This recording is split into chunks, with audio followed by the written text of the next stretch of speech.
बहुत ही शॉकिंग था। मुझे लगता था कि वो दिखने में बहुत ही प्यारी सी लड़की थी। क्या रीज़न्स रहे हैं उनके या क्या सर्कमस्टेंसेस, क्योंकि इतनी नेगेटिविटी है अराउंड, उनको लगता है कि वो अकेले हो गए हैं और क्या मायने हैं और ऐसे लोगों के साथ नहीं रहना चाहिए। At the end of it वो माँ-बाप अपना सीना ठोक कर छाती चौड़ी करके स्माइल करते हुए गया था और वैसे ही बाहर आया हूँ। घर के अंदर मास्टरमाइंड कौन है?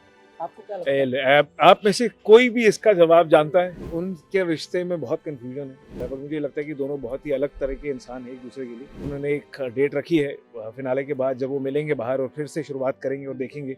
जब किसी से मनमुटाव हो तो वो उस बात को गंदगी में डुबो कर आपको फिर बदुआ देती हैं। इंसान निहायत ही घटिया और छोटी सोच रखती हैं। बेस्ट वाइल्ड कार्ड के रूप में आप आए, काफी कुछ थैंक बिग यू बॉस में भी आप हाल ही में गए थे जी। काफी कुछ धमाके किया वहाँ पे। किस तरह से जर्नी के बारे में अगर कुछ बताना चाहो? यार मेरा सिर्फ एक ही इंटेंट था कि पहले तो सबसे इज्जत प्यार से किया जाए, क्योंकि हर कोई बहुत ज़्यादा कलेश और लड़ाइयाँ करता है। तो जो मैंने शुरुआत में बोला, बट क्योंकि वो एक ऑप्शन है जो आपके पास कुछ जब नहीं बचता तो वही आप एक्सरसाइज करते हैं। बट हर किसी से मैं यही कह रहा था।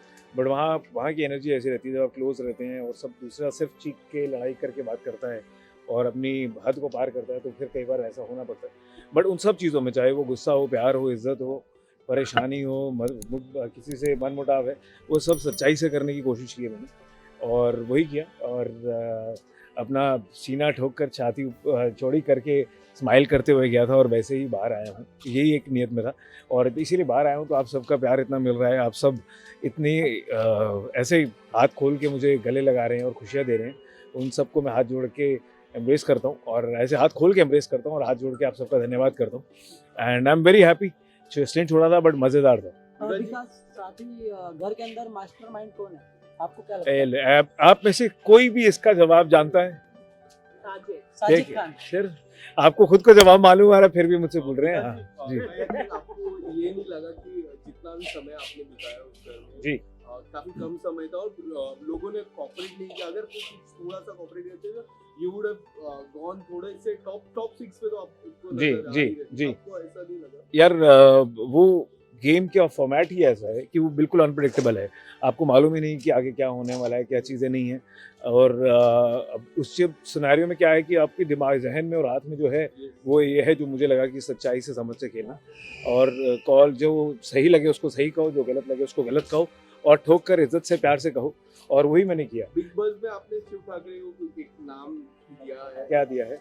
नाम हमने प्रोमो में देखा। एक नाम बताइए दिया। क्या नाम दिया, बताइए तो। आपने ही दिया है सर। अरे पर बताइए तो क्या नाम दिया है? किसको दिया था? अगर आप शिव ठाकरे की गेम के बारे में अगर कुछ बताना चाहें तो। देखिए बहुत ही एक ये ना गेम है, टू बी ऑनेस्ट।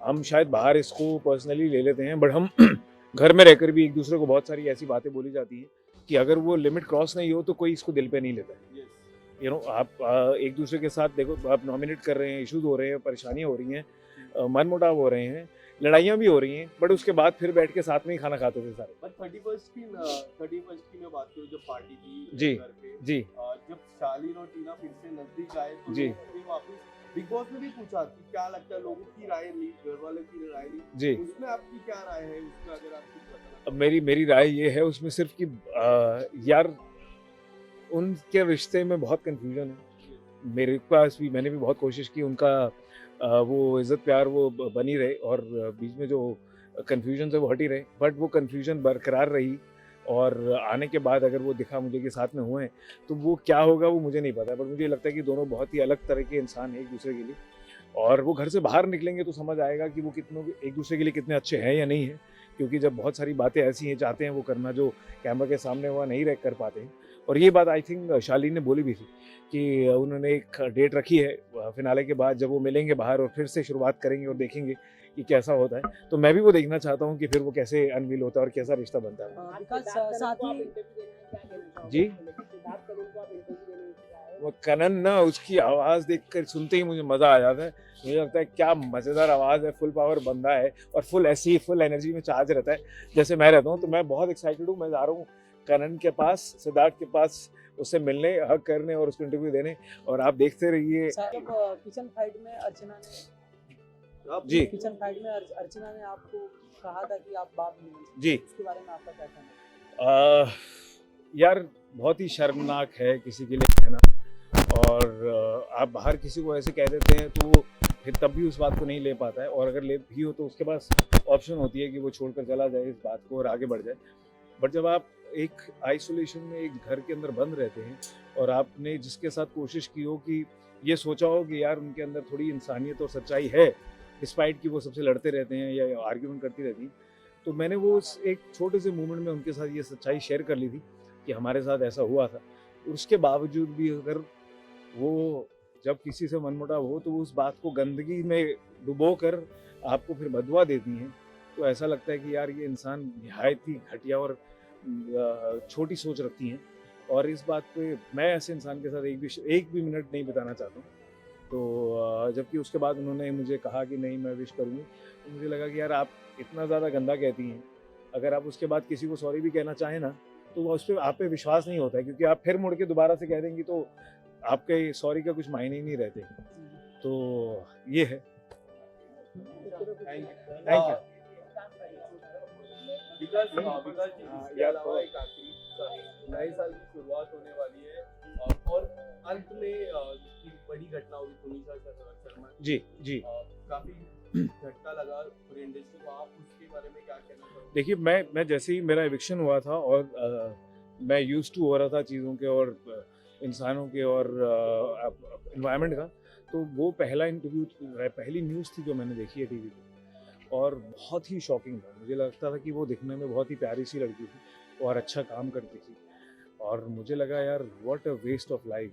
अब ये किसी को नहीं पता है कि क्या रीजंस रहे हैं उनके या क्या सर्कमस्टेंसेस थे जिनकी वजह से उन्होंने ये कदम उठाया, but I am very shocked कि यार, शौक के साथ ना बुरा लगता है कि यार आपको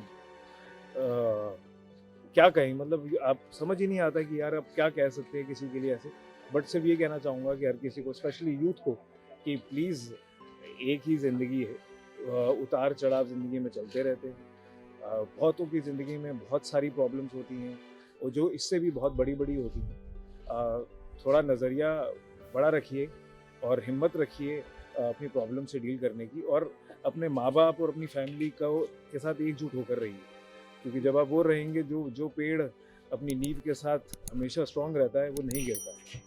तो प्लीज़ भरोसा कीजिए। अगर आपको लगता है कि आपके माँ बाप नहीं समझ रहे हैं आपको, या उनको आप नहीं समझाना चाह रहे हैं, या किसी भी रीज़न से उनको दुख होगा, या वो भी at the end of it वो माँ बाप, और अपने दोस्तों को पकड़िए जिनके ऊपर आपको विश्वास है, पर वो पकड़ के रखिए रिश्तों को, और आप कोई भी परेशानी हो उससे बाहर निकल सकते हैं।